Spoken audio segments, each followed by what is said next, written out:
بعد از اینکه قاضی و همراهانش را با احترام تا جلوی در مشایعت کردم، سریع به اتاق اصلی برگشتم تا ظرف و ظروف کثیف را جمع کنم. وقتی برگشتم دیدم بابا زبان و آن درویش بدون اینکه از جایشان تکان بخورند، بدون هیچ کلامی روبروی هم نشستند و به هم نگاه می کنند. از گوشه چشم حواسم به آن دو بود. با خودم فکر کردم مگر می شود دو نفر بدون هیچ کلامی با هم گفتگو کنند؟ تا آنجایی که می توانستم همانجا معطل کردم تا ببینم آن دو چه می گویند و چه می کنند. اتاق را جمع و جور کردم. خرده های نان را از روی فرش جمع کردم، اما بعد از چند دقیقه دیگر بهانه‌ای برای آنجا ماندن نداشتم. با بیمیلی راهی مطبخ شدم. به محض اینکه آشپز چشمش به من بخت برگشته افتاد، دستوراتش را سر من هوار کرد. همه جا را تمیز کن، کف را بساب، ظرفها را بشوی، اجاق را برق بنداز و دیوارهایی هم که روغن به آنها پاشیده را تمیز کن. وقتی کارهایت تمام شد فراموش نکنی به تله موشها هم نگاهی بیندازی. از 6 ماه پیش که من پای به این خانقاه گذاشتم، این آشپزباشی مانند اسب تمام وجودم را لگدمال کرده است. هر روز مرا مجبور می کند که مثل سگ کار کنم. اسم همه اینها را گذاشته تهذیب نفس. آخر شستن ظرفهای چرب چه کمکی به تهذیب نفس می کند؟ آشپزباشی یک جمله معروف داشت که همیشه آن را بیخ گوش من می گفت: نظافت عبادت است و عبادت نظافت. یک بار دل و جرأت به خرج دادم و گفتم اگر اینطوری باشد که تو میگویی، الان تمام زنان خانه‌دار بغداد برای خودشان روحانی چیزی شدند. که طبق معمول این حرف مرا بی پاسخ نگذاشت.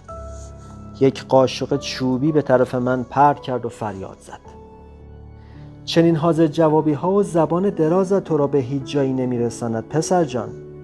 اگر می خواهی درویش شوی باید مانند این قاشق چوبی ساکت باشی. زبانت را در دهانت نگه دار. این حرفها به یک شاگرد تازه وارد نیامده. دیگر این حرفها را نشنوم. کمتر حرف بزن تا زودتر بزرگ شوی. از آشپزباشی متنفر بودم، بیشتر از آن از او می ترسیدم. هیچگاه از دستوراتش سرپیچی نمی کردم تا آن روز عصر. به محض اینکه پشتش را به من کرد و سرش گرم کارهای خودش شد، من هم پاورچین از مطبخ بیرون زدم و دوباره خودم را به اتاق مهمان رساندم. میخواستم بیشتر در مورد آن درویش بدانم. چه کسی بود؟ اینجا چه میکرد؟ او اصلا شبیه بقیه درویش های اینجا نبود. چشمانش سرکش و آتشین بود. حتی وقتی سرش را فروتنانه خم میکرد هم همانطور بود. چیزی غیر عادی و غیر قابل پیش بینی در وجودش بود که تقریبا مرا میترساند. از شکاف در دزدکی به درون اتاق نگاه کردم. اول نمیتوانستم چیزی ببینم تا اینکه بعد از مدتی چشمانم به تاریکی عادت کرد و آن وقت بود که چهره هایشان را دیدم. صدای استاد را میشنیدم که از شمس سوال میپرسید: شمس، به من بگو چه چیزی کسی مثل تو را به بغداد کشاند؟ آیا اینجا را در رویاهایت دیدی؟ درویش سری تکان داد و گفت: نه، رویا و خواب نبود که مرا به اینجا آورد. یک شب الهامی به من شد و تقدیر مرا به این سو کشاند. من هرگز خواب نمی بینم. بابا زمان گفت: همه خواب می بینند، احتمالاً آنها را به یاد نمی آوری، وگرنه این به این معنی نیست که اصلا خوابی نمی بینی. درویش با اصرار و تاکید بیشتر گفت: اما من خواب نمی بینم.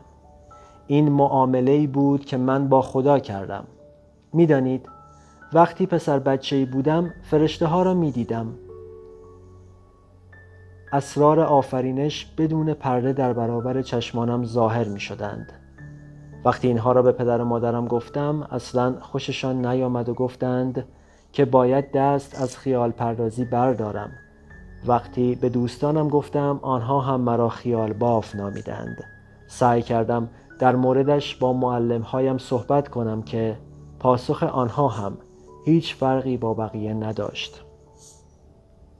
بالاخره فهمیدم که وقتی مردم چیز غیر عادی را میشنوند نامش را خواب و خیال میگذارند. دیگر کم کم از این کلمه خوشم نمی آمد. بعد از اینکه جمله‌اش تمام شد کمی مکث کرد. انگار صدایی را شنیده باشد و بعد آن اتفاق عجیب افتاد. او ایستاد، کمرش را صاف کرد و به آرامی به سمت در رفت.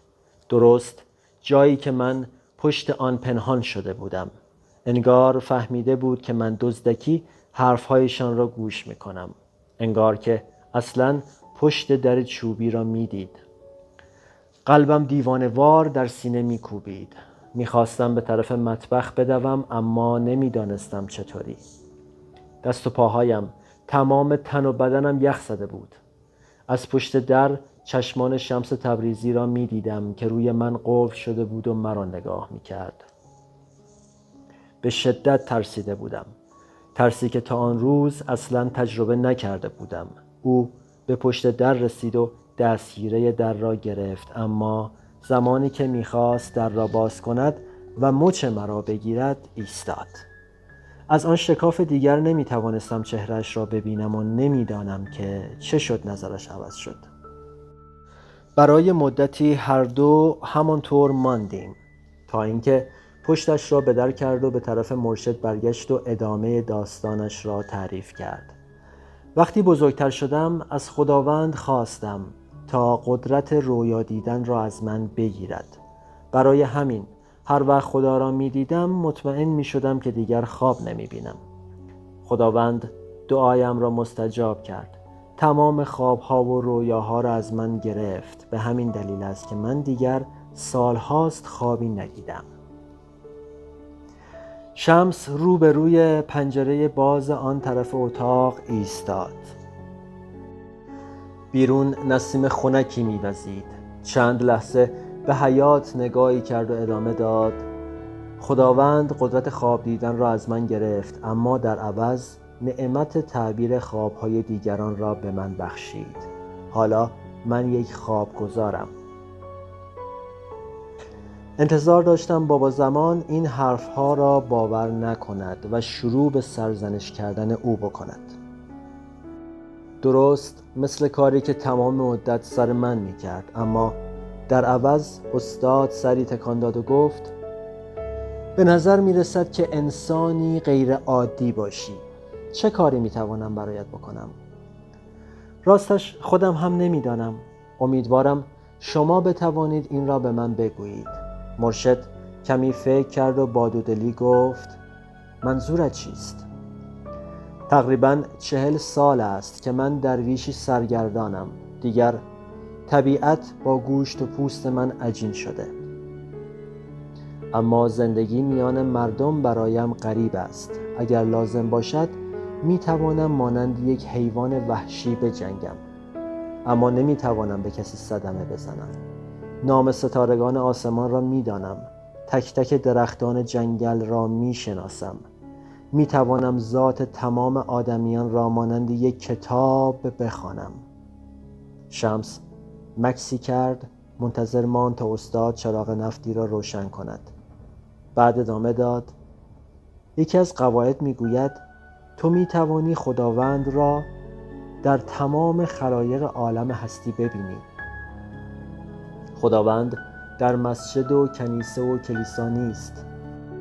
اما اگر بخواهی بدانی او دقیقاً کجاست، فقط باید در یک جا به دنبال او باشی، آن هم در دل عاشقان راستین. هیچ کسی بعد از دیدن او زندگی نکرده است، درست مثل کسانی که بعد از ملاقات با او نمردند. هر کسی او را بیابد تا ابد همراه او خواهد بود. در آن سوسوی چراغ شمس تبریزی بلند قامت‌تر به نظر می رسید و موهای مواج و آشفتش روی شانه‌هایش ریخته بود. تمامی این آموخته من مانند آب شوری است که در یک جا جمع شده، بی استفاده و بیفایده. 40 سال است از خداوند می‌خواهم تا کسی را به من نشان دهد، تا این میراث را به او بسپارم. شبی در سمرقند به من گفته شد که به بغداد بیایم که سرنوشتم در همین جا رقم خواهد خورد. من فهمیدم که شما نام یار مرا می‌دانید، اینکه کجاست و این را به من خواهید گفت. شاید الان نه، ولی بعدها این راز فاش خواهد شد. نور مهتاب از لای پنجره به درون اتاق میتابید. فهمیدم که مدت زیادی است آنجا نشسته بودم. آشپزباشی حتما داشت دنبال من میگشت، اما برایم اهمیت نداشت. برای اولین بار از اینکه قوانین را بشکنم حس خوبی داشتم. استاد زیر لب گفت من نمیدانم تو به دنبال چه جوابی از من هستی، اما اگر مقدر شده است که این راز و آن نام از زبان من شنیده شود، حتما این اتفاق خواهد افتاد. تا آن زمان می توانی همینجا بمانی و مهمان ما باشی. بعد از شنیدن این جمله شمس تعظیمی کرد و دست بابا زمان را بوسید. همین موقع بود که استاد آن سوال عجیب را از شمس پرسید. تو گفتی حاضری تمام آنچه که این سالها آموخته‌ای را در اختیار کسی قرار دهی، همه چیز را، همه علمت را صادقانه کف دستت بگذاری و تقدیم آن شخص کنی. اما گشودن دل و قلب کسی هم عوضی دارد. در عوضش حاضری چه چیزی را بدهی؟ تا وقتی که زنده ام هیچگاه پاسخ درویش را فراموش نخواهم کرد. او به آرامی و با قاطعیت گفت حاضرم سرم را بدهم. احساس کردم سرما به تن و بدنم زد. بند استخوان‌هایم می‌لرزید. مانند کسانی که صاعقه به آنها زده چشمانم از ترس گشاد شده بود. از شکاف در دوباره به داخل نگاه کردم. چهره استاد را دیدم. او هم از شنیدن پاسخ شمس جا خورده بود. بابا زمان آهی کشید و گفت فکر کنم امروز به اندازه کافی صحبت کرده ایم. باید خسته باشی.